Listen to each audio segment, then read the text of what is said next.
High সকলে সোহে ছুটে রবকে করে নাও রাজি। আলহামদুলিল্লাহি রাব্বিল আলামিন ওয়াসসালাতু ওয়াসসালামু আলা সাইয়্যিদিল মুরসালিন আম্মা বা'দু ফাআউযু বিল্লাহি মিনাশ শাইতানির রাজিম বিসমিল্লাহির রহমানির রহিম। আসসালাতু ওয়াসসালামু আলাইকা ইয়া রাসূলুল্লাহ ওয়া আলা আলিকা ওয়া আসহাবিকা ইয়া হাবিবাল্লাহ। আসসালাতু ওয়াসসালামু আলাইকা ইয়া নবিয়াল্লাহ ওয়া আলা আলিকা ওয়া আসহাবিকা ইয়া নূরাল্লাহ। মাদানী চ্যানেলের দর্শকবৃন্দ, দেখছেন অনুষ্ঠান রমজানের ডাক। যে যেখান থেকে আমাদের সাথে শরীক হয়েছেন আপনাদের সবাইকে জানাচ্ছি আমাদের এই অনুষ্ঠানের পক্ষ থেকে অসংখ্য শুভেচ্ছা এবং অভিনন্দন। দর্শকবৃন্দ, আজকে আমরা যে বিষয় নিয়ে আলোচনা করব তা হচ্ছে অনুশোচনা। আমরা অনেক সময় অনুশোচনা করি, সেটা নিজের ভুলের কারণে হোক, নিজের পাপের কারণে হোক, বা নিজের জানা অজানায় অনেক এমন কর্মকাণ্ডের কারণে হোক, যে কারণে আমরা অনেক সময় অনুশোচনা করি এবং অনুতপ্ত হই, আফসোসের শিকার হই। তো অনুশোচনা থাকা বা আফসোস হওয়া, অনুতপ্ত হওয়া, এটা কেমন? দ্বীন ইসলাম এটার ব্যাপারে কি বলেছে ইনশাআল্লাহুল কারীম আমরা আজকে মোবালিকে দাওয়াত ইসলামী থেকে শুনবো। আসুন এর আগে দরুদে পাকের একটি ফজিলত শুনে নেই। আমাদের প্রিয় নবী রসুল আরবি হুজুরপুর নূর সাল্লাল্লাহু আলাইহি ওয়াসাল্লামের আলিশান ফরমান, তোমরা যেখানেই থাকো না কেন আমার উপর দরুদে পাক পড়ো, কেননা তোমাদের দরুদ আমার নিকট পৌঁছে থাকে। সল্লু আলাল হাবিব সাল্লাল্লাহু আলা মুহাম্মদ সাল্লাল্লাহু আলাইহি ওয়াসাল্লাম সালাতাও ওয়া সালামান আলাইকা সাইয়্যিদি ইয়া রাসূলুল্লাহ। দর্শকবৃন্দ, আজকে আমাদের সাথে সোলামান মাদানী ভাই আছেন এবং আসাদ ভাই আছেন। ইনশাআল্লাহ আলোচনা হবে, কালাম হবে। আপনাদের কল, মেসেজ, হোয়াটসঅ্যাপও আমরা শামিল করার চেষ্টা করব। আসলে একটি কালাম শুনি, এরপর ইনশাআল্লাহ আমরা আলোচনার দিকে অগ্রসর হব। জি। সাল্লি আলা রাসূলিনা সাল্লি আলা হাবিবিনা সাল্লি আলা মুহাম্মাদ সাল্লি আলা করিমিনা সাল্লি আলা শফিনা সাল্লি আলা মুহাম্মদ। हम भी मदीने जाएंगे, आज नहीं तो कल सही। हम भी मदीने जाएंगे, आज नहीं तो कल सही। आका हमें बुलाएंगे, आका हमें बुलाएंगे, आज नहीं तो कल सही। सल्ले अला लेना सल्ले अला हबीबना सल्ले अला मुहम्मद सल्ले अला शफीना सल्ले अला करीमिना सल्ले अला मुहम्मद।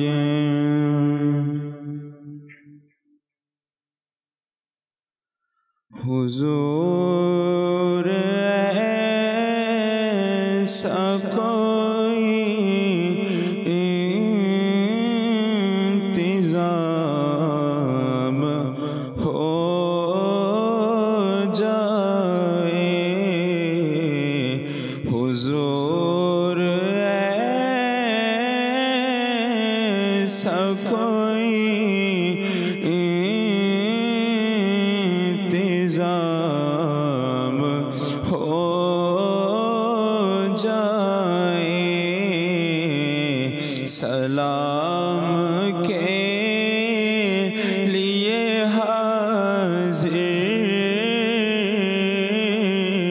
غلام ہو جائے، سلام کے لیے حاضر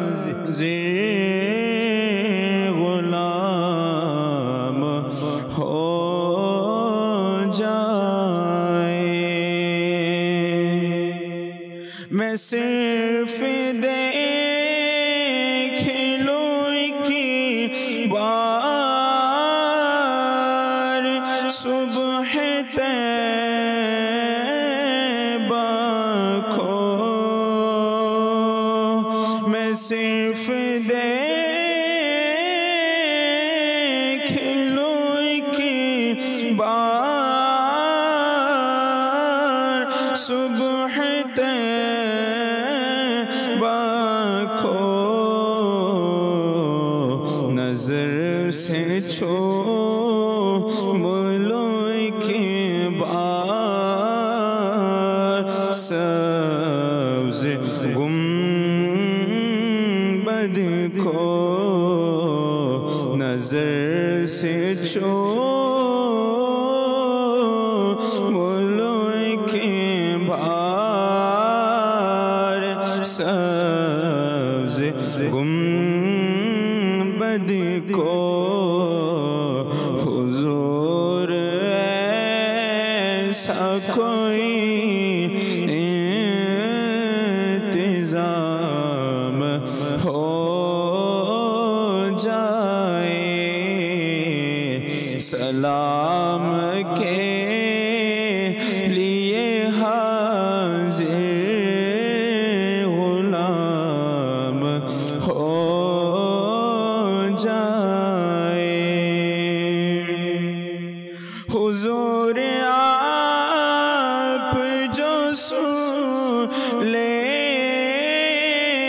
تو بات بن جائے، حضور آپ جو سن لے تو بات بن جائے، حضور آپ جو کہہ دے تو کام ہو جائے، حضور آپ جو کہہ دے تو کام ہو جائے، حضور ایسا کوئی انتظام ہو جائے، سلام کے لیے حاضر غلام ہو جائے۔ مدینے جاؤ پھر آؤ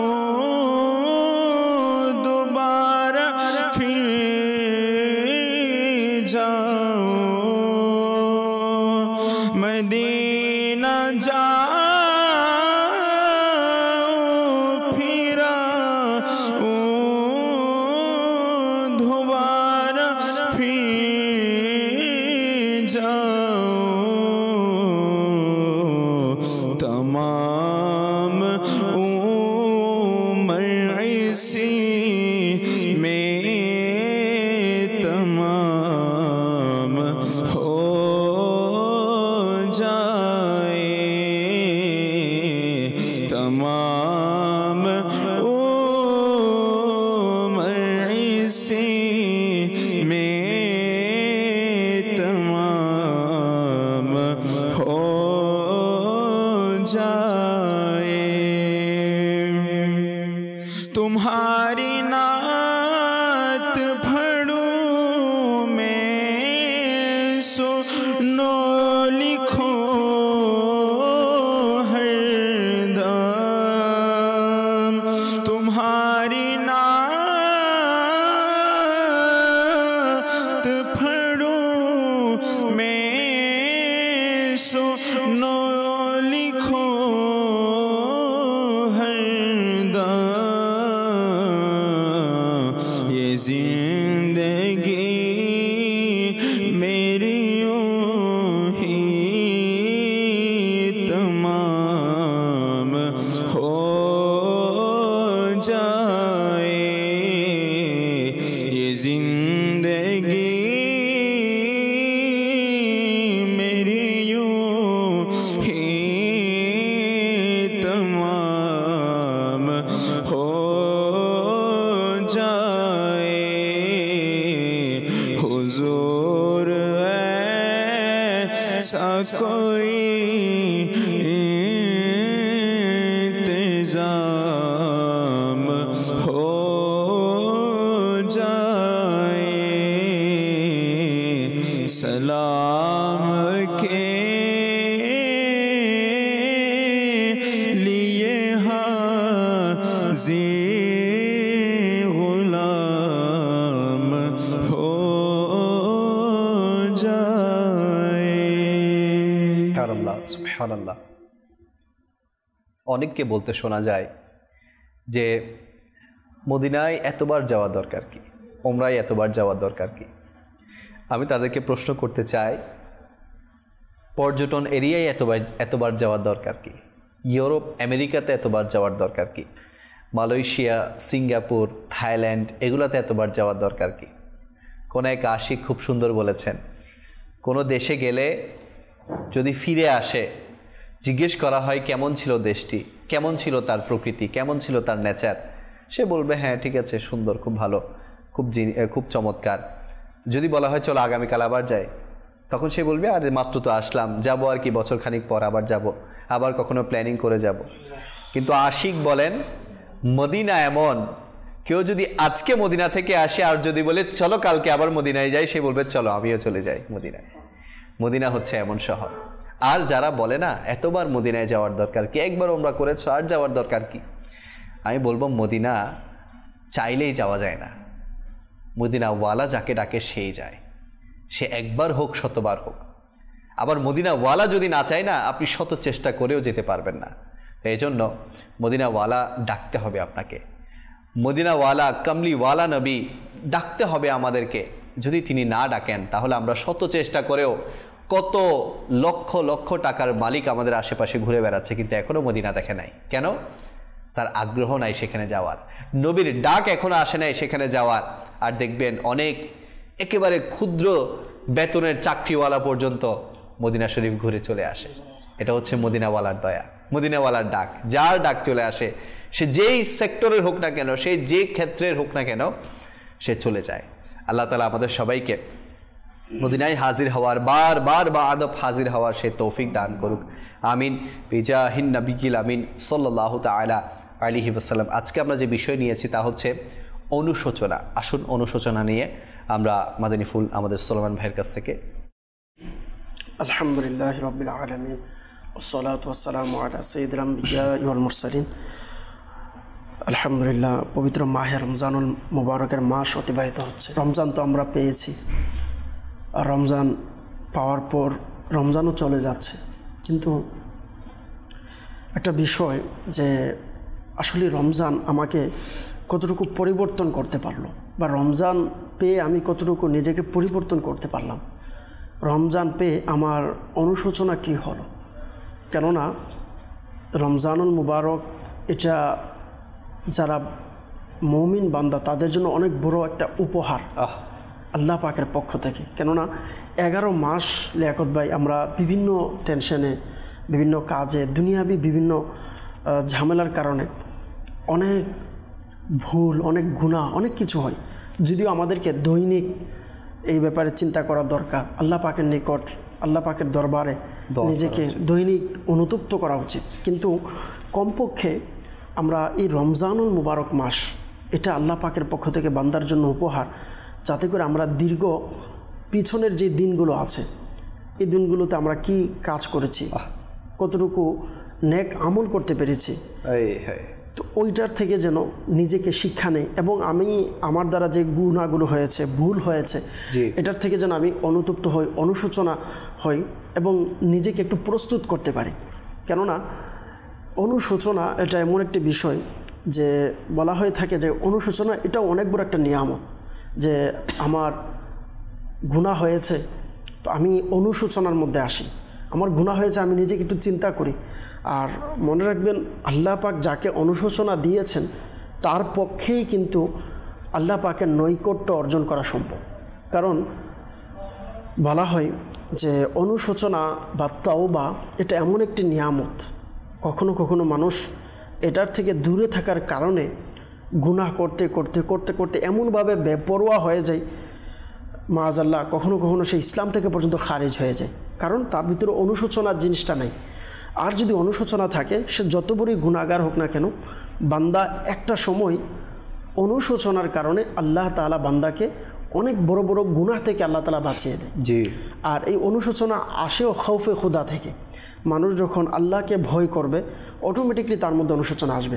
একটু নিজেকে চিন্তা করা, আসলে আমি রমজান পেয়েছি, রহমত মাগফিরাতের দিনগুলো আমাদের থেকে অতিবাহিত হয়েছে, আমি আমার নিজেকে কতটুকু ক্ষমা করাতে পারলাম। কেননা আল্লাহ তাআলার কত বড় দয়া রমজানুল মুবারকে। আল্লাহ রসুল সাল্লাল্লাহু আলাইহি সাল্লামের হাদিসে মুবারকা প্রতিদিন ইফতারি এবং সেহরিতে লক্ষাধিক গুনাহগার, যাদের উপরে জাহান্নাম ওয়াজিব, এমন গুনাহগারদেরকে আল্লাহ ক্ষমা করে দেয়। তো আমি নিজেকে কতটুকু ক্ষমা করাতে পারলাম? কেননা কুরআনুল কারীমের মধ্যে আল্লাহ পাক রব্বুল আলামিন ইরশাদ করেছেন যে ইন্নাল্লাহা ইউহিব্বুত তাওয়াবিন, যে নিশ্চয়ই আল্লাহ পাক তাওবাকারীদেরকে পছন্দ করেন, আল্লাহ পাক তাওবাকারীদেরকে মহাব্বত করেন। আর এই তাওবা যদি আল্লাহ তাআলা আমার উপরে দয়া না করে কোনো দিনও সম্ভব না। কারণ কিতাবের মধ্যে আছে অনুশোচনা আল্লাহ পাক ওই ব্যক্তিকে দান করে যাকে আল্লাহ তাআলা কল্যাণের ইচ্ছা করে, যার প্রতি আল্লাহ তাআলা দয়ার ইচ্ছা করে তাকে আল্লাহ তাআলা অনুশোচনা দান করে। যেমন একজন গুনাহগার বান্দার একটি ঘটনা কিতাবের মধ্যে এসেছে যে সে দিন রাত অর্থাৎ 24 ঘন্টায় যখনই সুযোগ পেত আল্লাহর নাফরমানি করত। সে বাস নামাজ ও রোজা বা দিনের পথে থাকা তার ইচ্ছা বা তার দৈনন্দিন রুটিনের মধ্যে এগুলো কিছু নেই। একদিন হঠাৎ তার অনুশোচনা হলো যে আমি কোথায় থাকছি বা কিভাবে আমার দিনটা অতিবাহিত হচ্ছে। তো নিজেকে অনুশোচনা করলো, অনুশোচনা করে নিজে গলতি ফিল করলো, নিজের স্ত্রীর কাছে গিয়ে বলল যে আসলে আমাকে আল্লাহ পাকের নিকট তওবা করা উচিত, হ্যাঁ, আমাকে আল্লাহ পাকের নিকট আবার যাওয়া উচিত। আমি এতদিন পর্যন্ত আমি আমার মাওলা থেকে দূরে আছি, আল্লাহ চাইলে আমাকে ধ্বংস করে দিতে পারতো, আল্লাহ চাইলে সাথে সাথে আমার বিচার করতে পারতো, কিন্তু আমি এত কিছু করার পরেও আমার আল্লাহ আমাকে এখনও সহি সালামতে রেখেছে।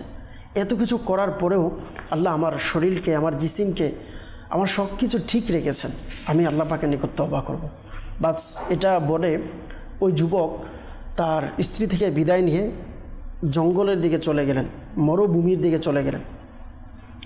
তো যাওয়ার সময় সে রাস্তা দিয়ে যাচ্ছে, যা পাচ্ছে মরুভূমির গাছ বা যত কিছু পাচ্ছে সকল কিছুকে সাক্ষী রেখে বলতেছে যে তোমরা আমার তাওবার সাক্ষী হও আর তোমরা আমার জন্য সুপারিশ করবে। মানে কত বড় অনুশোচনা যে দুনিয়ার অন্যান্য যেটা মানুষ সেরা জীব হওয়ার পরেও সে সামনে যাকেই পাচ্ছে, আসমান জমিন গাছপালা সকল কিছুর কাছে বলছে যে তোমরা আমার জন্য সুপারিশ করিও।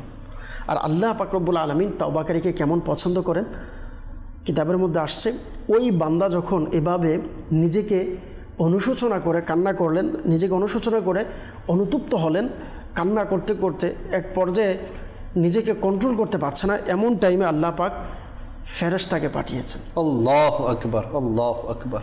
ওই ফেরেশতা ওই যুবকের কাছে এসে বললেন যে আল্লাহ পাক তোমার তাওবাকে কবুল করে নিয়েছে। সুবহানাল্লাহ, সুবহানাল্লাহ। তো দেখেন যে সারা জীবন আল্লাহর নাফরমানি করেছে না, অনেক বান্দার জীবন আমরা কিতাবের মধ্যে শুনেছি যে সারা জীবন গুনাহ করেছে, মৃত্যুর পূর্বে একটা কাজ আল্লাহর কাছে পছন্দ হয়েছে, আল্লাহ ক্ষমা করে দিয়েছে। সুবহানাল্লাহ। আচ্ছা, এখানে কত বড় মাদানী ফুল আপনি দিলেন যে আল্লাহ যার কল্যাণের ইচ্ছা করে তাকে অনুশোচনা দান করেন। আর এটা আমাদের চিন্তা করার বিষয় যে যারা এখনো আমরা গুনাহের মধ্যে ডুবে আছি আর অনুশোচনা করছি না, তার মানে এটা কি আমাদের জন্য ভয়ের বিষয় নয় যে আল্লাহ তাআলা হয়তো বা আমার উপর নারাজ আছেন? ওই ব্যক্তি ফেরেশতাকেও সালাম দিয়ে বলতেছে যে আপনি আমার জন্য সুপারিশ করিয়েন, আপনি আমার জন্য দোয়া করবেন। তখন ওই ফেরেশতা ওই যুবককে বললেন যে আপনি যে অনুশোচনা করেছেন, তাওবা করেছেন, এই যে একটা নেকি, এই নেকি কাল কিয়ামতের দিন আপনার জন্য সুপারিশ করবে। সুবহানাল্লাহ, সুবহানাল্লাহ। কিতাবের মধ্যে আসছে এক ব্যক্তি সারা জীবন আল্লাহর গুনাহ করছে, হ্যাঁ, তার আবার টাকা পয়সা ধন সম্পদ দুনিয়ার সব সুখ তার কাছে আছে। আবার অপর দিকে আরেক ব্যক্তি আছে, সে যদিও ভালো 5 ওয়াক্ত নামাজ পড়ছে, কিন্তু তার রিজিকের মধ্যে আমরা মানে প্রকাশ্যভাবে দেখছি তার রিজিক সংকোচ, সে দুনিয়াতে শান্তি পাচ্ছে না। তো আল্লাহ পাকের নিকট যখন প্রশ্ন করা হলো, মাওলা এটার হিকমত কি, বা ওই ব্যক্তি এত গুনাহ করছে এরপরও তুমি তাকে কোনো শাস্তি দিচ্ছ না, তো আল্লাহ তাআলা উত্তর দিলেন যে তাকে যে আমি মাওলার দরবারে দোয়া করবে, কান্না করবে, এটার থেকে যে আমি তাকে বঞ্চিত রেখেছি, এর চেয়ে বড় কোনো শাস্তি আর কি হতে পারে? আল্লাহ আল্লাহ। কিন্তু বান্দার এবং খালিকের মধ্যে পার্থক্য হচ্ছে এটা যে আল্লাহ পাকের নিকট আপনি সারা জীবন নাফরমানি করেছেন, শুধু একবার আল্লাহকে মহাব্বত দিয়ে ঢেকেছেন, একবার আল্লাহর কাছে এসেছেন, অনুশোচনা হয়েছে, আল্লাহ তাআলা পিছনের সব কিছুকে বাস ছেড়ে দিয়ে আপনি যেই মুহূর্তেই অনুশোচনা হয়েছেন, তওবা করেছেন, আমার আল্লাহ ওই মুহূর্তটাকে আপনার কবুল করবে। ওই সময় আল্লাহ তাআলা আপনাকে আপন করে নেবেন, ওই মুহূর্তে আল্লাহ তাআলা আপনাকে কাছে ডেকে নেবেন। আয় হায়। তো দর্শকবৃন্দ দেখেন, আল্লাহ রাসূল সাল্লাল্লাহু আলাইহি সাল্লাম দৈনিক তওবা করতেন, শতবার তওবা করেছেন। তো আল্লাহ রাসূলের তওবার প্রয়োজন কি? তো আল্লাহ রাসূলের তওবার প্রয়োজন না, প্রয়োজন হচ্ছে উম্মতের। এটা শিক্ষার জন্য আমার নবী দৈনিক তওবা করেছেন।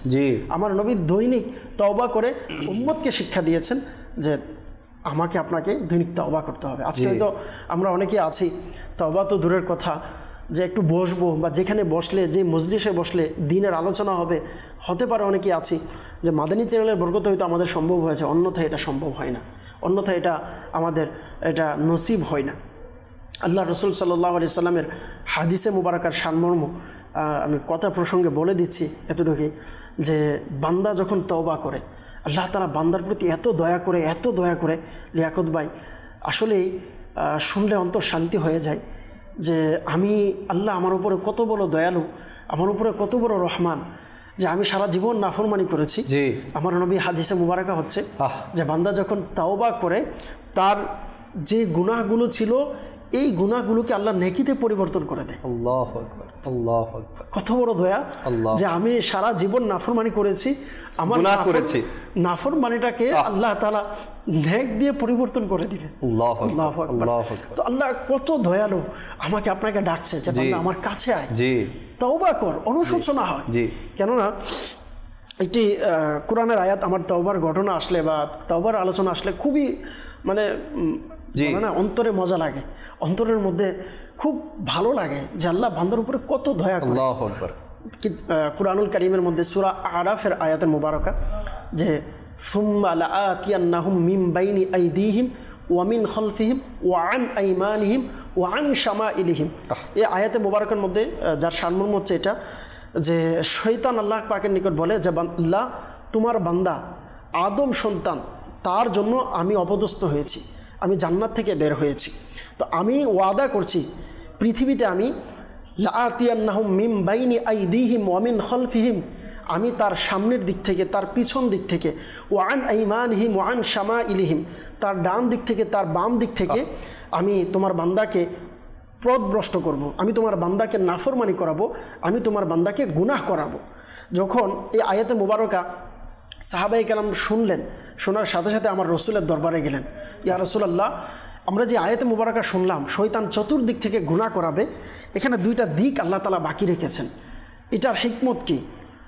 তো আল্লাহ রাসূল সাল্লাল্লাহু আলাইহি ওয়াসাল্লামের কাছে সাথে সাথে আল্লাহ তাআলা ওয়াহী প্রেরণ করলেন যে আমি দুইটা দিক এই জন্য বাকি রেখেছি, উপর এবং নিচের দিকটা এই জন্য বাকি রেখেছি। উলামায়ে কেরামগণ তাফসিরের মধ্যে বলেন যে যখন বান্দা গুনাহ করবে চতুর্দিক থেকে আল্লাহ তাআলা বললেন যে ইন্নাল্লাহা ইউহিব্বুত তাওয়াবিন, আল্লাহ তাআলা তাওবাকারীদেরকে পছন্দ করে। আল্লাহ পাক রব্বুল আলামিন কোরআন কারিমে অপর জায়গাতে বললেন যে ইন্নাল্লাহা ইয়াগফিরুদ যুনুবা জামিআ, নিঃসন্দেহে আল্লাহ তাআলা সকল পাপ ক্ষমা করে দেন। ইন্নাহু হুয়াল গফুরুর রহিম, নিশ্চয়ই তিনি অত্যন্ত ক্ষমাশীল এবং দয়ালু। আল্লাহ তাআলা অপর জায়গায় বলেছেন ওয়াতুবু ইলাল্লাহি জামিআ, এবং তোমরা সবাই আল্লাহ পাকের নিকট তওবা করো। আইয়ুহাল মুমিনুনা লাআল্লাকুম তুফলিহুন, হে মুমিনগণ যাতে তোমরা সফল হতে পারো। আয় হায় হায়, কেমন সফল! আল্লাহু আকবার। আপনি যদি দেখেন কোরআনে পাকের সূরা ফুরকানের অপর জায়গাতে আছে ওয়ামান তাবা ওয়া আমিলা সালিহান ফাইন্নাহু ইয়াতুবু ইলাল্লাহি মাতাবা, আর যে তওবা করে এবং সৎ কর্ম করে সে আল্লাহর কাছে সত্যিকার তওবা করেছে। তো এই যে আয়াতে মুবারাকাগুলো আমি বলার উদ্দেশ্য, মানুষ যখন গুনাহ করার পর তওবা করবে, যার সারমর্ম হচ্ছে যে আপনার উম্মতদেরকে শয়তান চারদিক থেকে, ডান দিক, বাম দিক, সামনের দিক, পিছন দিক, চতুর্দিক থেকে শয়তান ঘিরে ফেলবে, গুনাহ করবে, গুনাহ করাবে তাকে, আমার বান্দাকে। কিন্তু গুনাহ করার পর আমি একটা অপশন রেখেছি, অনুশোচনা। আমি একটা অপশন রেখেছি তাওবা।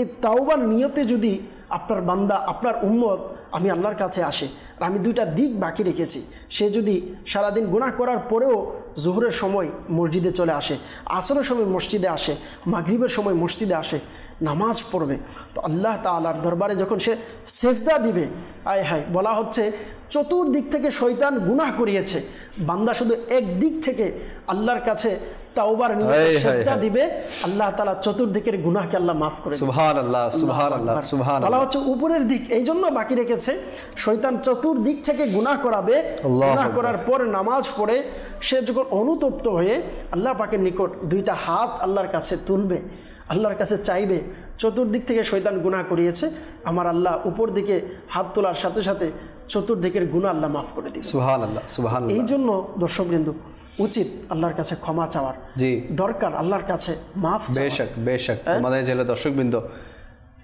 সিজদা আপনি তো খুব সুন্দর বললেন না। অনেকে মনে করেন যে আমি তো গুনাহ করছি কিন্তু আমার কিছু হচ্ছে না। কে বলেছে কিছু হচ্ছে না? আপনি যে নামাজ পড়ছেন না, আল্লাহ যে নামাজের তৌফিক আপনার কাছ থেকে ছিনিয়ে নিয়েছে, এটা কি বড়, এটা কি বড় শাস্তি নয়? আপনার ঘরের এক সদস্য কোরআন পড়ছে, আপনি কোরআন পড়ছেন না, এটা কি বড় শাস্তি নয়? আপনার ঘরের এক সদস্য ইবাদতও করছে, তাহাজ্জুদও পড়ছে, আর আপনি ফরজ নামাজটুকু পড়ছেন না, এটা কি আপনার জন্য শাস্তি নয়? আপনার ঘরের প্রাপ্তবয়স্ক সদস্য, আপনার 15 বছরের বাচ্চা রোজা রাখছে, আর আপনি পূর্ণ বয়স্ক হয়েও রোজা ছাড়ছেন, এটা কি আপনার জন্য শাস্তি নয়? প্রিয় ইসলামী ভাইরা, মাদানী চ্যানেল দর্শকবৃন্দ, কখন আমরা অনুতপ্ত হব? কখন আমরা অনুশোচনা নিজের মধ্যে আনবো? মৃত্যু হয়ে গেলে, কবরে চলে গেলে কোনো কাজে আসবে না। আমরা ফয়জানে সুন্নাতের মধ্যে সেই শত ব্যক্তিকে হত্যাকারী ব্যক্তির ঘটনা শুনেছি, যে শত মানুষকে খুন করার পরও তার ক্ষমা হয়েছে। কেন জানেন? অনুশোচনার কারণে। সে শত মানুষকে খুন করেছে, কিন্তু এর পরেও তার মধ্যে অনুশোচনা কাজ করেছে যে না, আমি যা করেছি ভুল করেছি, আমার তা উচিত হয়নি। সে রব তাআলার দরবারে তওবা করেছে, অনুশোচনা করেছে, রব তাআলা তাকে ক্ষমা করেছে। তো প্রিয় ভাই দর্শকবৃন্দ, আমি আপনি কখন শুধরাবো? নবী পাকের ফরমান, যে রমজান পেল নিজের মাগফিরাত করাতে পারলো না, তার মতো হতভাগা আর কেউ নেই।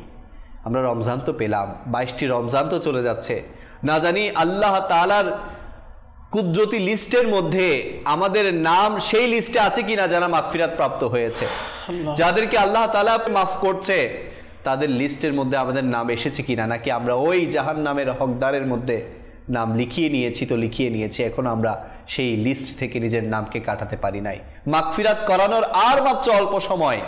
হ্যাঁ মাদানী চ্যানেলের দর্শকবৃন্দ, এই অল্প সময়েও যদি আমরা রবকে রাজি করতে না পারি, জানি না এটা আমাদের জীবনের শেষ রমজান কিনা। কত আত্মীয় স্বজন, কত এলাকার গণ্যমান্য ব্যক্তি গত রমজানে আমাদের সাথে ছিল, তারাও তো চিন্তা করেছিল এই রমজান তারাও কাটাবে, তারাও চিন্তা করেছিল এই রমজানে হয়তোবা তারা মাগফিরাত করিয়ে নিবে, কিন্তু সুযোগ মিলেনি। তো দর্শক, কেন আমরা ওয়েট করছি? কেন আমরা আল্লাহ তাআলার দরবার থেকে দূরে আছি? আসুন না আমরা আল্লাহ তাআলার দিকে প্রত্যাবর্তন করি। আসুন না আমরা আল্লাহ পাকের দিকে নিজেকে সঁপে দেই, নিজের সব কিছুকে সঁপে দেই, আমরা আল্লাহ তাআলার ইবাদতে ব্যস্ত হয়ে যাই, আল্লাহ পাকের রিয়াজতে ব্যস্ত হয়ে যায়। আসলে লিয়াকত ভাই বিদায় নিয়ে চলে যাচ্ছে, মাহে রমজানের যে কালাম রয়েছে উর্দুতে, যখন কালামগুলো পড়ে আমির আহলে সুন্নাত বাচ্চার মতো কান্না করে। জি বেশক বেশক, যে কিভাবে রমজান চলে যাচ্ছে আমাদেরকে ছেড়ে। হয়তো অনেকে আছে আমরা মার্কেটিং, ঈদ এগুলো নিয়ে পড়ে আছে, অথচ আমরা তো মুসলমান। তো মুসলমান ইসলাম কি বলে, ঈদ কার জন্য? ঈদ হচ্ছে তার জন্য, হযরত উমর ফারুক আজম রাদিয়াল্লাহু তাআলা বলেন, যার রোজা আল্লাহর কাছে কবুল হয়েছে, জি ঈদ তার জন্য, তার জন্য ঈদ। আজকে আমাদের, অথচ ওমর রাদিয়াল্লাহু তাআলা আনহু বলছেন, হ্যাঁ আজকে আমাদের কি বলবো, আজকে রোজা হয়তো অনেকে লাগবে না, কিন্তু ঈদের দিন সর্বপ্রথম কাতারে থাকার চিন্তা ভাবনা। রোজা রাখুক বা না রাখুক, আজকে ঈদে মার্কেটের মধ্যে নামাজ তারাবি কোথায় গিয়েছে। আপনি তারাবির টাইমে দেখবেন হাজার লক্ষ মানুষ মার্কেটে, হ্যাঁ, অথচ তখন তারাবির টাইম। আর যারা আছে সবাই মুসলমান, এখানে অমুসলিম তো আর আসবে না। যদি আচ্ছা কেমন মুসলমান আমরা, আমি আজকে আসার সময় আমি একটি পাবলিক ট্রান্সপোর্টে আসতেছি, এখানে আরো অনেক আছে, মানুষ আছে, মুসলমান নিজের গুনাহের কথা আরেকজনকে ইজহার করতেছে। একজন জিজ্ঞেস করতেছে, আপনি তো মনে হয় ফজর নামাজ পড়েন না? পড়তে পারি নাই আজকে, হ্যাঁ নামাজ পড়তে পারি নাই, আমার সুযোগ হয় নাই, আমি ওই খতম তারাবি যতটুকু ছিল ততটুকু দেওয়ার পর নামাজে একটু ঢিলা দিয়ে দিয়েছি। আচ্ছা গুনাহ তো করছি, আরো মানুষকে বলে বেড়াচ্ছি, কি হবে আমাদের? অনুশোচনা নেই। আসলে দেখেন বনি ইসরাইলের এক যুবকের ঘটনা, সে 20 বছর আল্লাহ পাকের নাফরমানি করেছে। 20 বছর আল্লাহ পাকের নাফরমানি করার পর তাওবা করলেন। সে যখন আবার নাফরমানির মধ্যে চলে আসলো, আল্লাহ আল্লাহ আল্লাহ, সে বাস আয়নার সামনে দাঁড়িয়ে দেখতেছে তার দাড়ি উঠে গিয়েছে, দাড়ি পেকে গিয়েছে। এবার অনুশোচনা হলেন যে আমি তো অনেক দিন ধরে আল্লাহর নাফরমানি করছি, আমি মাঝখানে আবার আল্লাহ পাকের ফরমাবরদারিতে চলে আসলাম, আবার আমি আল্লাহর নাফরমানিতে লেগে গেছি, আমার আল্লাহ কি এখন আমাকে আবার মাফ করবে?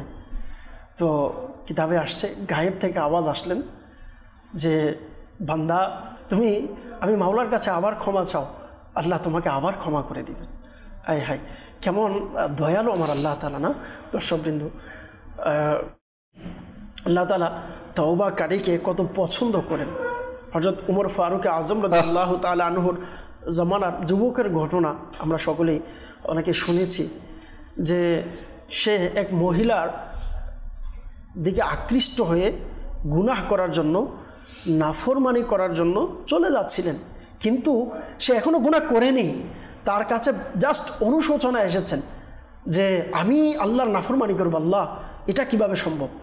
আর এই অনুশোচনা আসার পর ওই মহিলা থেকে সে দূরে চলে আসলেন। আর দূরে আসার পর ওই মহিলা থেকে দূরে এসে অনুশোচনায় কান্না করতে করতে মারা গিয়েছে, যে আমি কেমন কাজ করতে গিয়েছি, কেমন নাফরমানি আমি করতে গিয়েছি, আমি আমার মাওলাকে ছেড়ে। বাস এমন অনুশোচনা আসার পর সে বাস কান্না করতে করতে দুনিয়া থেকে চলে গিয়েছে।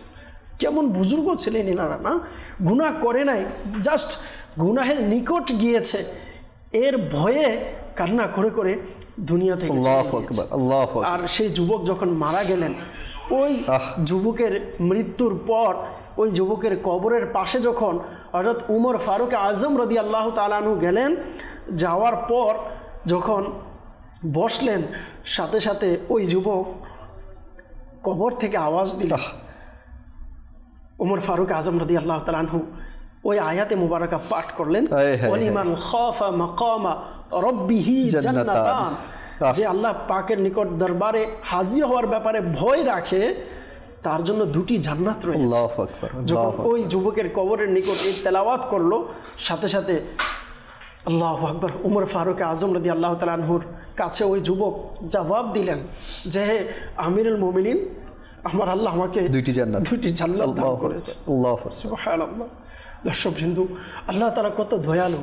আসুন আমরা নিজেকে তওবার জন্য প্রস্তুত করি, আমরা নিজেকে ক্ষমার জন্য প্রস্তুত করি।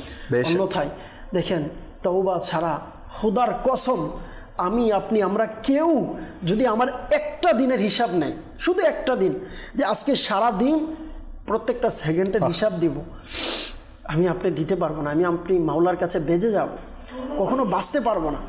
তো আমাকে আপনাকে বাঁচাবে একমাত্র অনুশোচনা, আমাকে আপনাকে বাঁচাবে একমাত্র তাওবা। কেননা আল্লাহ রাসূল সাল্লাল্লাহু আলাইহি সাল্লামের হাদিসে মুবারাকা, আত-তাইবু মিনায-যামবি কামান লা যামবা লাহু। হায় হায় হায়, কেমন আমি আপনি তো বাস, যে যতই ভালো হোক, আমাদের মানুষের সিফত হচ্ছে কি, মানুষের সিফত হচ্ছে এটা যে সে যদি পূর্বে কোনো খারাপ রেকর্ড থাকে এটা নিয়ে মানুষ আলোচনা করবে, সমালোচনা করবে। সে যতই নেককার হয়ে যাক, ভালো হয়ে যাক, বলবে আরে এ তো এমন ছিল, এ তো এমন ছিল। আর আমার নবী কেমন হাদিসে মুবারাকা বললেন যে আল্লাহর কাছে যখন কেউ তওবা করে, যে এমন হয়ে যায় যে তার কোনো গুনাহ ছিল না, একদম পবিত্র হয়ে যায়। একটা হচ্ছে যে গুনাহ করেছে, এটার চিহ্ন থাকবে, চিহ্ন পর্যন্ত থাকবে না, এটা আল্লাহ তার একদম পবিত্র করে দিবে। মায়ের পেট থেকে জন্ম নেয়া শিশুর মতো। আল্লাহু আকবার, আল্লাহু এর চেয়ে বড় নিয়ামত আর কি হতে পারে? আচ্ছা, কেমন দয়ালু রব আমার। হ্যাঁ, আমার সাথে ধরেন কারো বনিবনা যদি না হয়, সে আমার পিছনের রেকর্ড দেখিয়ে দেয়। আমার আল্লাহ বলে না যে তুমি তো এটা করেছো, তুমি তো ওইটা করেছো, হ্যাঁ তুমি তো আমাকে অমুক দিন নারাজ করেছো, তমুক দিন নারাজ করেছো, তুমি তো আমার নাফরমানি করেছো। আমার আল্লাহ এটা বলে না। আমার আল্লাহ বলে তুমি মাফ চাও, মাফ করে দিব, তুই মাফ চাও, মাফ করে দিব, তোমার পিছনের রেকর্ড আমি আর দেখবো না তোমার। আচ্ছা, আমার হুজুর খুব সুন্দর বলেছেন, পিছনের রেকর্ডগুলোকেও ভালোতে পরিণত করে দিবে। হ্যাঁ, খারাপ ছিল এগুলাকে ভালোতে পরিণত করে দিবে। শুধু ভালো নয়, আমি একটা হাদিসে মুবারকে পড়েছিলাম যে আল্লাহ রাসূল সাল্লাল্লাহু আলাইহি সাল্লামের হাদিসে মুবারকা, যে আল্লাহ তাআলা তাকে তো গুনাহ ক্ষমা করবেন এবং সমস্ত গুনাহের পরিবর্তে, দর্শকবৃন্দ একটু খেয়াল করেন, বলা হচ্ছে তার গুনাহগুলোকে ক্ষমা করার সাথে সাথে প্রতিটি গুনাহ ক্ষমা করে দিবেন। ক্ষমা হয়ে যাওয়ার পর সমস্ত গুনাহের পরিবর্তে জান্নাতে তার জন্য একটি উচ্চ মর্যাদা দান করবেন। সুবহানাল্লাহ, সুবহানাল্লাহ, সুবহানাল্লাহ। আল্লাহ পাক আমাদের সবাইকে বাস তওবা করার তৌফিক দান করুন। আমরা জানি যে শেষ দশকের বেজর রাতের মধ্যে শবে কদর হয়ে থাকে, বিশেষ করে 27 রাতকে আমরা বেশি প্রাধান্য দিই, কিন্তু হাদিসে মুবারাকায় শেষ দশকের মধ্যে শবে কদর তালাশ করতে বলেছে এবং শেষ দশকের বেজর রাতগুলোতে বেশি তালাশ করতে বলেছে। আসুন আমরা অনুশোচনা করি, নিজের গুনাহের যে আছে না, যে গুনাহের যে একটা ধারাবাহিকতা, এগুলো চিন্তা করি যে কতটুকু করেছি। হায়াত কত, আল্লাহর পানা 60 বছরের বৃদ্ধকেও দেখেছি সে গুনাহের মধ্যে লিপ্ত থাকে, 70 বছরের বৃদ্ধকেও দেখেছি সে এখনো গুনাহের মধ্যে লিপ্ত থাকে। কিসের আশায় ভাই আপনি মনে করছেন আরো জীবন আছে আপনার? কত আছে? 5 বছর, 10 বছর, 20 বছর, এরপর কোথায়? সবশেষে মৃত্যুই মৃত্যু। আল্লাহ পাক আমাদের সবাইকে মৃত্যুর প্রস্তুতি, মৃত্যুর আগে নেয়ার তৌফিক দান করুক। ইনশাআল্লাহ আলোচনা আরো কিছু করব আমরা। কিছু দর্শকের কল আছে, আসুন সেই কলগুলো অনুষ্ঠানে শামিল করি। জি, মোহাম্মদ কলিমউদ্দিন রাজশাহী থেকে বলছি। আপনাদের এই মাদানী চ্যানেল আমি দেখি নিয়মিত, আমরা পরিবার সবাই মিলে দেখছি, খুব ভালো লাগে। আপনাদেরকে মোবারকবাদ এই মাদানী চ্যানেলের কথা পাওয়ার জন্য। মাশাআল্লাহ, মাশাআল্লাহ। জি, নেক্সট কল। আমার নাম মোহাম্মদ গুলাম রব্বানী, বগুড়া থেকে বলছি। আমি শুনতে চাই মাদানী মদিনা ওয়ালি। মাশাআল্লাহ, মাশাআল্লাহ। জি, নেক্সট কল। আমি মকবুল হাসান বলছি টাঙ্গাইল থেকে।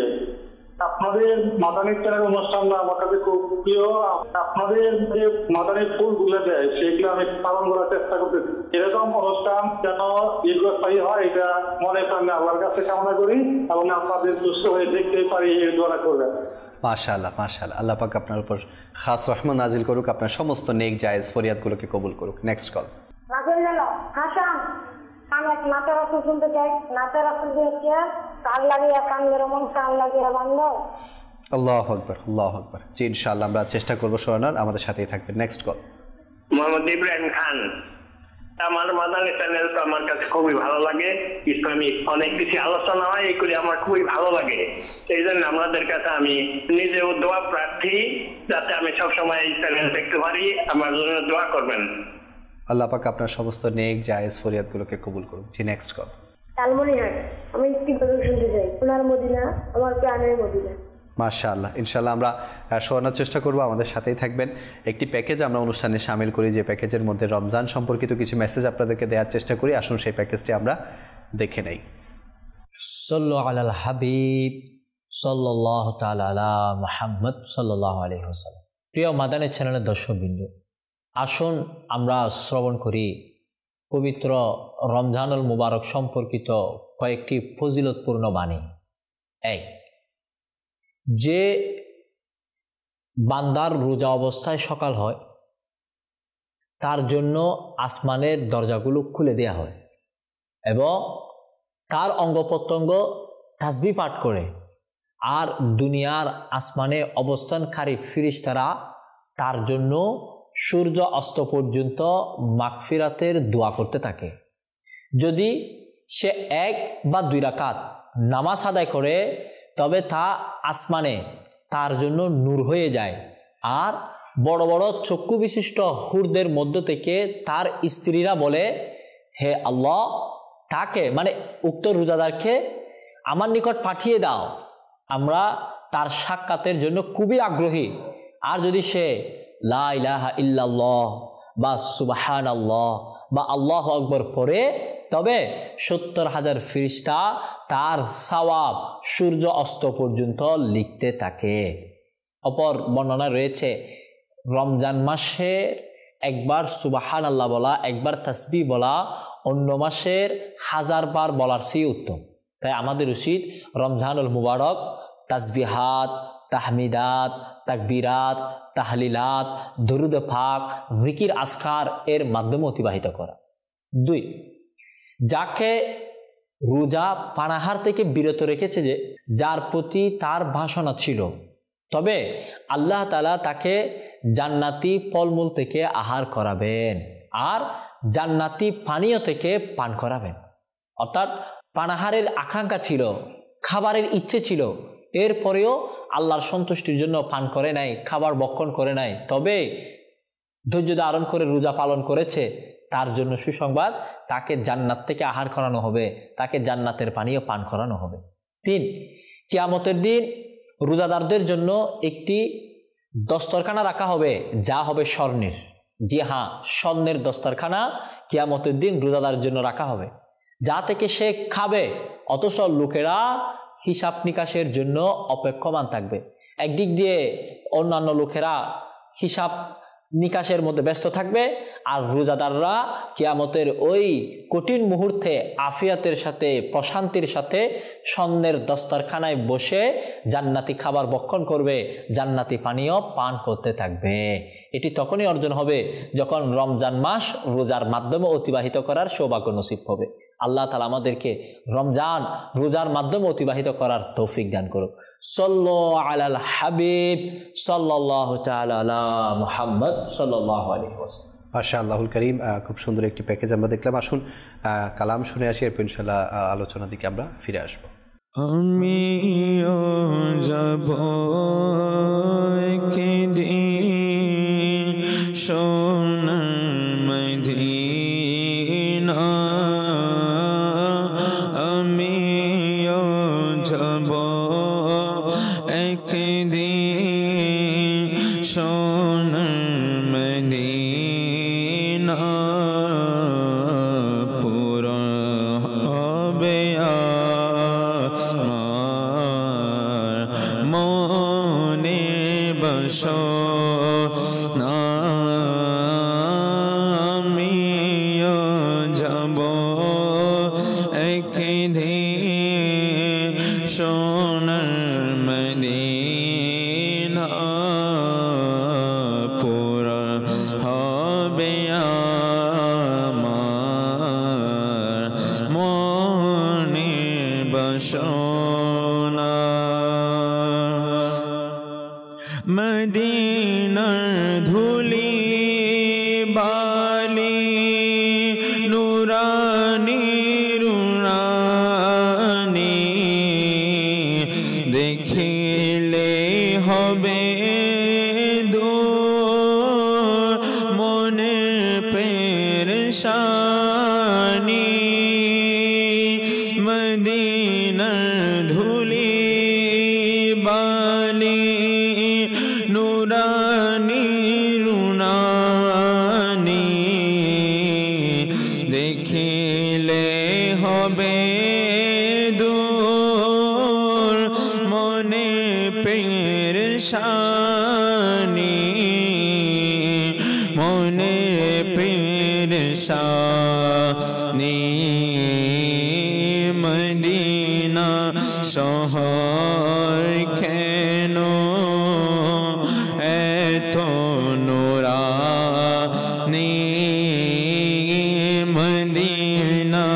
শহর কেন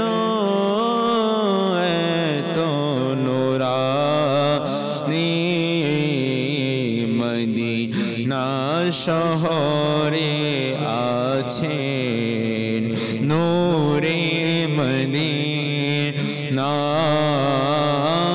আমিও যাব একদিন সোনার মদিনা পুরা হবে আমার মনে বাসনা যে রওজা শরীফে জিয়ারত করেছে শাফাআত তার তোরে ওয়াজিব হয়েছে যে রওজা শরীফে জিয়ারত করেছে শাফাআত তার তোরে ওয়াজিব হয়েছে ওয়াজিব হয়েছে শাফাআত প্রিয় নবীর পেতে মদিনায় শাফাআত প্রিয় নবীর পেতে মদিনায় চলো না চলো না সোনার মদিনা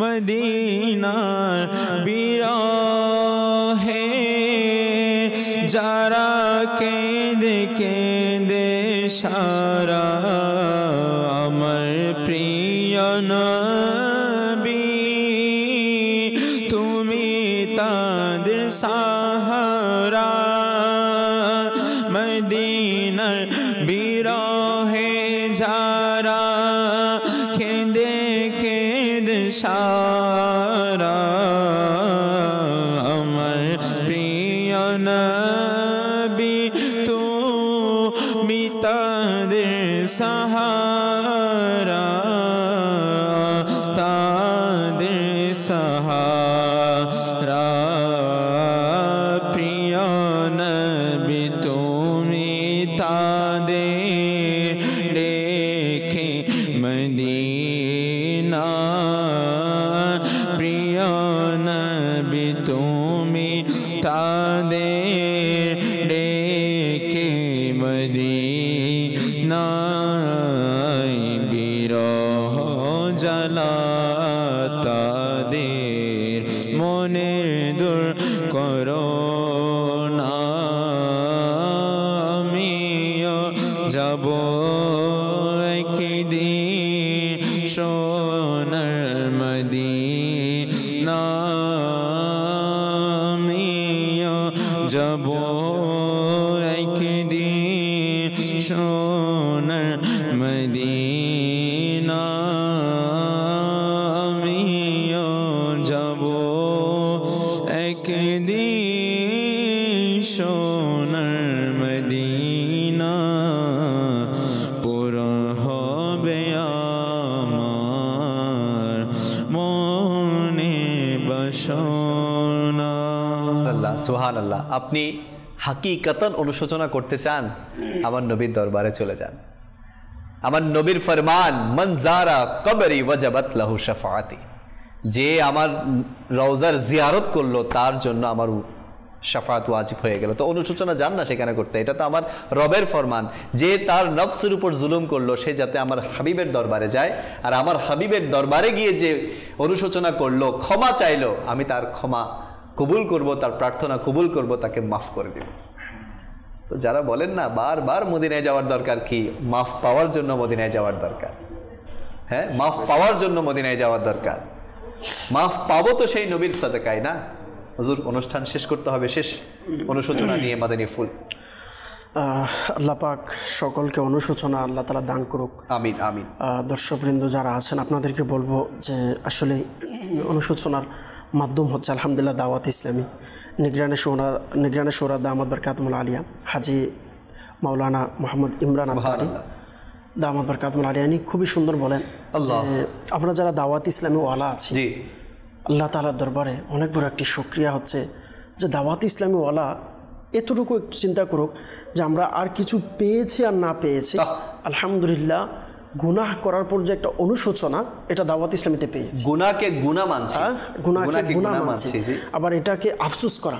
দাওয়াত ইসলামের মহলে কিন্তু আলহামদুলিল্লাহ আফসোস যে বিষয়টা, বা আসলে আমরা মহলে আসার গুনাহের মধ্যে তো আমরা পড়ে যাবই, এটা শয়তান যেহেতু ধোঁকা দিচ্ছে আমাদের পড়ে যাব, কিন্তু এর পরবর্তী যে স্টেপ এটা দাওয়াত ইসলামী, এটাই আলহামদুলিল্লাহ। আর এটাই আমির আল্লাহ সুন্নাত দামাত বরকাতুল আলিয়ার ফয়জান নিগরানেশ্বর এটাই বলে যে আপনি দাওয়াত ইসলামীতে কিছু পেয়েছেন আর না পেয়েছেন, যারা এসেছে তারা বুঝবে যে আলহামদুলিল্লাহ দাওয়াত ইসলামীতে আসার পর আলহামদুলিল্লাহ অনুশোচনা, যে গুনাহের উপরে অনুশোচনা যে বিষয়টা, এই বিষয়টা দাওয়াত ইসলামীতে আসার পর আলহামদুলিল্লাহ অসংখ্য হাজারো আমার মতন আলহামদুলিল্লাহ অসংখ্য ইসলামী ভাই, আমি নিজেও আলহামদুলিল্লাহ বলবো যে আলহামদুলিল্লাহ সত্যিকারের অনুশোচনা যেটা এটা আলহামদুলিল্লাহ দাওয়াত ইসলামীতে এসে পেয়েছি। তো আল্লাহ তাআলা বাস আপনাকে বলবো, দর্শকবৃন্দ যারা আছেন, যে আপনাদেরকে দাওয়াত দিব আসলে দাওয়াত ইসলামীতে আসুন। কেন অনুশোচনা থাকবে না? কারণ দাওয়াত ইসলামীতে যে বিশেষ রাতগুলো আছে, সারা রাত্র বয়ান হয়, তাহাজ্জুদের সময় বয়ান হয়, কান্না করে দোয়া করা হয়, একবার দুইবার তিনবার। মানুষ আলহামদুলিল্লাহ যখন ভালো পরিবেশে থাকে অবশ্যই তার কাছে এই বিষয়টা একবার দুইবার তিনবার তার কাছে এটা তাসির হয়। বিশেষ করে 3 দিনের সুন্নতে বলা ইজতিমা, আলহামদুলিল্লাহ যারা গিয়েছেন, এমন অনেক আশিকের রাসূল আছে যে আমরাও অনেক সময় ইসলামী ভাইদেরকে দাওয়াত দিয়ে নিয়ে গিয়েছি, অনেক ইসলামী ভাইদেরকে, যে এরা গুনাহের উপরে কান্না তো অনেক পরে, গুনাহ যে করেছে এটা নিয়ে একটু অনুশোচনা হবে, এটাও তাদের পক্ষ থেকে মানে বাহ্যিকভাবে আশা করা যায় না। কিন্তু আলহামদুলিল্লাহ দাওয়াত ইসলামী 3 দিনের ইজতিমায় গিয়ে বসে গিয়েছে, আল্লাহ পাকের দয়া এমন হয়েছে যে মুবাল্লিগদের বয়ান শুনে আলহামদুলিল্লাহ আল্লাহ পাকের দয়ায় মানে কান্না করে করে ওই 3 দিনের ইজতিমা থেকে তওবা করেছে, ওই 3 দিনের ইজতিমা থেকে দাঁড়িয়ে রেখেছে। তো এটা হচ্ছে আলহামদুলিল্লাহ দাওয়াত ইসলামের মাধ্যমে মহলে আলহামদুলিল্লাহ শিক্ষা দেওয়া হয়। তো আপনাদেরকে বলবো যে অবশ্যই যেখানেই থাকেন, যে পেশাতে আপনি থাকেন, আপনি যেখানেই থাকেন, আপনাকে বলবো আপনি ওই স্থান থেকে দাওয়াত ইসলামীর সঙ্গে থাকেন, ইনশাআল্লাহ কারীম আল্লাহ পাক চাইতো অনেক নিয়ামত, দুনিয়া আখিরাতের অনেক নিয়ামত আমরা অর্জন করতে পারবো ইনশাআল্লাহ। জি সুবহানাল্লাহ সুবহানাল্লাহ। আল্লাহ পাক আমাদের সবাইকে অনুশোচনা করার তৌফিক দান করুক। আসলে অনুশোচনা সেই করে যার অন্তর নরম হয়, আর অন্তর নরম করার জন্য আমি একটা পলিসি বলে দিচ্ছি, আমার হুজুর বলে দিয়েছেন, দাওয়াত ইসলামীর ইজতিমাতে আপনারা আসুন। 3 দিনের ইজতিমা তো বাৎসরিক হয়, আপনারা সাপ্তাহিক যে ইজতিমাগুলো হয় চট্টগ্রামে হচ্ছে না সামনে, সুবহানাল্লাহ সুবহানাল্লাহ, চিটাগাংয়ে তো ইজতিমা হবে এপ্রিলের লাস্টে, সম্ভবত এপ্রিলের লাস্টের দিকে হবে, 1 2 3 জি জি হ্যাঁ মের দিকে হবে। তো আমি বলবো যে আপনারা সবাই ইজতিমাতে তো আসবেন। এর আগে কি অনুশোচনা করতে হবে না?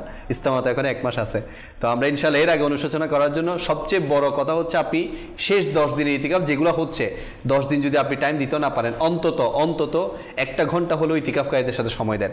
যখন দোয়া হয়, বিশেষ করে ইফতারের আগ মুহূর্তে আপনি সেখানে যান, দোয়া করেন। দোয়ার মধ্যে যখন আপনার অন্তরটা নরম হবে না, আপনি এমনিতে অটোমেটিক আপনি অনুশোচনার দিকে নিজেকে অগ্রসর করতে পারবেন। আল্লাহ পাক সবচেয়ে বড় কথা হচ্ছে আল্লাহ পাককে বলবেন, হে আল্লাহ তুমি ছাড়া আর কেউ নাই, তুমি যদি আমার কল্যাণ না চাও কে চাইবে? হ্যাঁ, তুমি যদি কল্যাণ না চাও আমি বরবাদ হয়ে যাবো। আমার হুজুর যেটা বলেছেন যে আমার আল্লাহ যার কল্যাণ চায় সেই অনুশোচনা করে। তো বাস আমি যদি না করি আমার ভয় করা দরকার, কেন আমি করছি না, কেন আমার অনুশোচনা হচ্ছে না, কেন এখনো গুনাহে ডুবে আছি। আল্লাহ পাক আমাদের সবাইকে অনুশোচনা করার, গুনাহ থেকে পুত পবিত্র হওয়ার, গুনাহ থেকে বাঁচার, নেকির কাজ করার সেই তৌফিক দান করুক। আজকে এতটুকু, ইনশাআল্লাহ আগামীকাল আবারও এই অনুষ্ঠান আপনারা দেখতে পাবেন। আগামীকালের বিষয় হচ্ছে সমাজ ও মাদক। এটা খুবই গুরুত্বপূর্ণ একটি বিষয়। তো সমাজ ও মাদক এই বিষয় নিয়ে ইনশাআল্লাহ আগামীকাল আলোচনা হবে। আপনাদের সুস্থতা কামনা করে এখানেই শেষ করছি। সাল্লু আলাল হাবিব সাল্লাল্লাহু আলা মুহাম্মদ সাল্লাল্লাহু আলাইহি ওয়াসাল্লাম। হাই সকলে সোহে ছুটে রবকে